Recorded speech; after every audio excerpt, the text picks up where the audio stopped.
Nice sari ഈ വെള്ളം ഒഴിച്ച് വെച്ച് ഇങ്ങനെ ഫുള്ളിങ്ങനെ കഥകളി ഇങ്ങനെ ടൈപ്പ് അടിച്ച് നിൽക്കുമ്പോൾ അവിടെ പോയി ഇരിക്കും. അവരെ വേറെ ഷോട്ട് എടുക്കുകയാണ്. ഞാൻ ഉണങ്ങി ദേഹത്ത് അടഞ്ഞ് കുറച്ച് കഴിയുമ്പോൾ വിളിച്ചിട്ട് അവന്മാർ വള്ളത്തിൽ കയറിയെന്ന് വെള്ളം ഏതോ സത്യം ഞാൻ അരുണിനോട് പറയട്ടെ, എൻ്റെ പ്രൊഫഷൻ വെറുത്ത സിനിമയാണ് ഞാനത്. അതും പറയണമല്ലോ.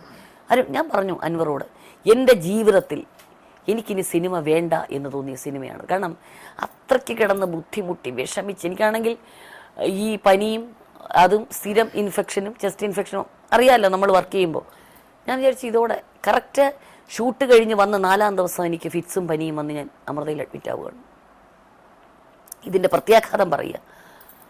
അപ്പോൾ എനിക്ക് തോന്നിയത് ഇതിനൊരു പക്ഷേ നല്ല പേര് വരുമെന്നൊന്നും തോന്നിയില്ല. വന്നാൽ തന്നെയും ഇങ്ങനെ കഷ്ടപ്പെട്ട് ഞാൻ ചോദിക്കട്ടെ, താഞ്ചത്ത് മീൻ പിടിച്ച് അത് തിന്ന ആൾ വേണ്ടേന്ന് പറഞ്ഞ അവസ്ഥയാണ്. പക്ഷേ പടം വന്നു കഴിഞ്ഞാലാണ് പറഞ്ഞത് ഇതും കടന്നു പോകും. നമ്മൾ ഓരോ സിറ്റുവേഷൻ അനുഭവിക്കുമ്പോഴും ആ സിറ്റുവേഷൻ നമ്മൾ കടന്നു പോകും.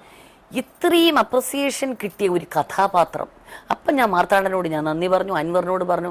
അൻവറിനെ പോലെ ചോട്ടാ മുമ്പെയൊക്കെ എടുത്തൊരു പയ്യനാണ് ഇത്. അവൻ പറഞ്ഞ ചേച്ചി എൻ്റെ മനസ്സിലെ സിനിമ ഇതാണ് ചേച്ചി എന്ന് ഉണ്ട് സത്യം. പിന്നെ എനിക്ക് കിട്ടിയ ആ റോൾ അതാ പറഞ്ഞ, നമ്മൾ 85 സീൻ കിടന്നു മറിക്കുകയും പാട്ടി കിടന്ന് ഓടുകയും ഒന്നും വേണ്ട.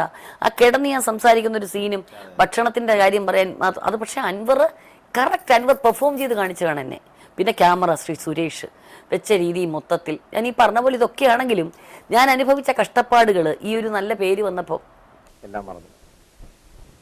ചേച്ചി, ഈ മമ്മൂട്ടി മോഹൻലാൽ എന്ന് പറയുന്ന നമ്മുടെ ഈ ഒരു ഇറക്കി ശേഷം ഇപ്പോൾ ഒട്ടേറെ പുതുമുഖ താരങ്ങൾ നമുക്ക് വരുന്നുണ്ട്. അപ്പോൾ അതിൽ കുറേയേറെ പേരെങ്കിലും അവരുടെ ഒരു നില ഏകദേശം ഭദ്രമാക്കിക്കൊണ്ടിരിക്കുന്നു.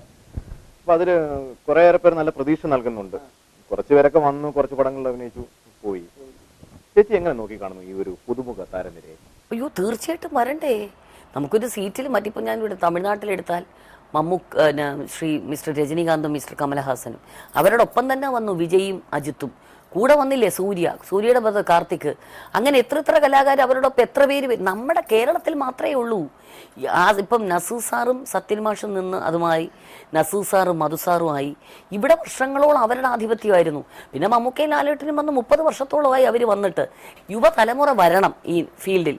ഇപ്പോൾ വന്ന പൃഥ്വിരാജ്, എനിക്ക് ഭയങ്കര ഇഷ്ടമാണ് പൃഥ്വി നാളത്തെ പോപ്പുലർ, പൃഥ്വി നാളത്തെ സൂപ്പർ സ്റ്റാർ ആവും. അത് പറയാൻ കാരണം രാജു ഈ ഫീൽഡിൽ വരുമ്പോൾ അവനെങ്ങാണ്ട് 19 വയസ്സെങ്ങാണ്ടേ ഉള്ളവൻ വരുമ്പോൾ 23 വയസ്സ് അവനുള്ളപ്പോഴാണ് തരുണി സെന്നിൻ്റെ അച്ഛനായിട്ട് ആ കുട്ടി അഭിനയിക്കുന്നത്. 6 വയസ്സുള്ള തരുണിയുടെ അച്ഛനായിട്ടാണ് അവൻ വെള്ളി നക്ഷത്രത്തിൽ അഭിനയിച്ചത്.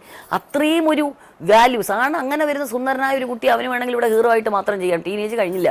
പക്ഷെ അതുകൊണ്ട് തന്നെ അത്രയും അധ്വാനിച്ചു വന്നൊരു നടനാണ് പൃഥ്വി നിൽക്കും, ഇന്ദ്രജിത്ത്, പിന്നെ ചാക്കോച്ചനും ഒക്കെ വന്നു, ജയസൂര്യ ഉണ്ട്, അവരൊക്കെ ഉണ്ടെങ്കിൽ പോലും എൻ്റെ ഫ്യൂച്ചറിലെ പ്രതീക്ഷയിൽ പൃഥ്വി നിൽക്കും, ഇന്ദ്രൻ നിൽക്കും. പിന്നെ കുറേ പേര് പുതുമുഖങ്ങൾ വരണം. അടുത്ത തലം അവരിൽ നിന്ന് അവരുടെ മാനറിസംസ്, അവരെടുക്കുന്ന കഥാപാത്രങ്ങൾ, അവരുടെ ഒരു ചലനം, അവരുടെ ഒരു രീതി നമുക്ക് മാറ്റം വേണം. ഇപ്പം ഞാൻ കോമഡി ഇവിടെ ചെയ്യുന്നു. ഒരു 5 കൊല്ലം കൂടെ കഴിഞ്ഞാൽ വേറെ കൊച്ചു പെമ്പിള്ളേർ ഇവിടെ വരണം.